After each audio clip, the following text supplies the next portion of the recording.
Bien-aimés, bonjour et bienvenue dans One Ministry Jesus. Aujourd'hui, nous célébrons la Pâque 2025. Dans Exode au chapitre 12, versets 7, 13 et 23, nous voyons les préparatifs de sortie pour le pays de promesses. La Pâque, bien-aimée, c'est le passage ou la traversée vers sa destinée. La Pâque, c'est le couloir que Dieu nous ouvre pour notre terre promise. C'est une chance que Dieu nous donne en tant que chrétiens. C'est un moment que Dieu nous donne de réécrire notre histoire. Et dans le passage de l'Écriture ici, bien-aimé, nous voyons que les enfants d'Israël étaient en Égypte, en esclavage, pendant 400 ans. Et après quoi, ils devaient être libérés. Et comment être libérés? Par quelle formule devaient-ils sortir du pays de leur esclavage? Et dans Daniel au chapitre 9, versets 2 à 3, nous lisons que par l'intelligence spirituelle, Daniel avait compris que la désolation ou la souffrance de Jérusalem devait durer 70 ans et après quoi le peuple devait être libre. L'intelligence spirituelle, bien-aimée, vous permet de comprendre le moment de votre visitation, le moment de Dieu dans votre vie ou le Kairos moment, le moment de Dieu pour votre vie, le moment de Dieu pour votre ministère, le moment de Dieu pour votre famille. Et en vue de sortir de l'Égypte, il a fallu manger la Pâque. Il a fallu manger l'agneau pour chaque famille afin d'ouvrir le couloir de sortie, le canal de sortie. La traversée même de la mer Rouge avait déjà été vaincue avec l'immolation de l'agneau, avec la Pâque qui avait été célébrée.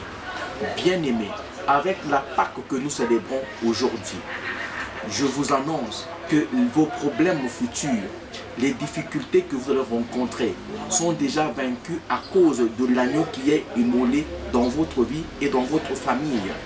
Et pour sortir de Babylone, il a fallu que Daniel puisse prier et jeûner pendant 21 jours, afin que le cœur du roi Assuérus soit touché par Dieu, afin qu'il signât un décret de sortie, de libération des enfants d'Israël.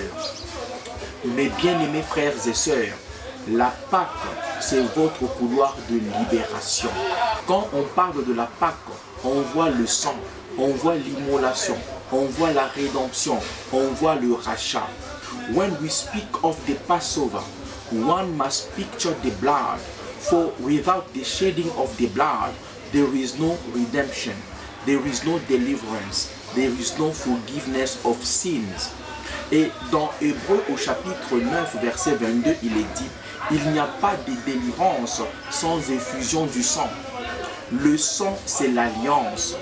Et là où il y a alliance, il y a pacte. La Pâque nous fait entrer dans le pacte ou dans l'alliance avec Dieu. Le sang est un signe de protection contre le destructeur.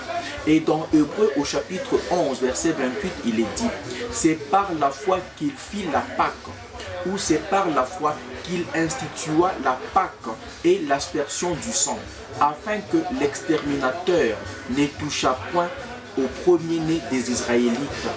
Je vous annonce une nouvelle, que vous êtes le premier-né de Dieu.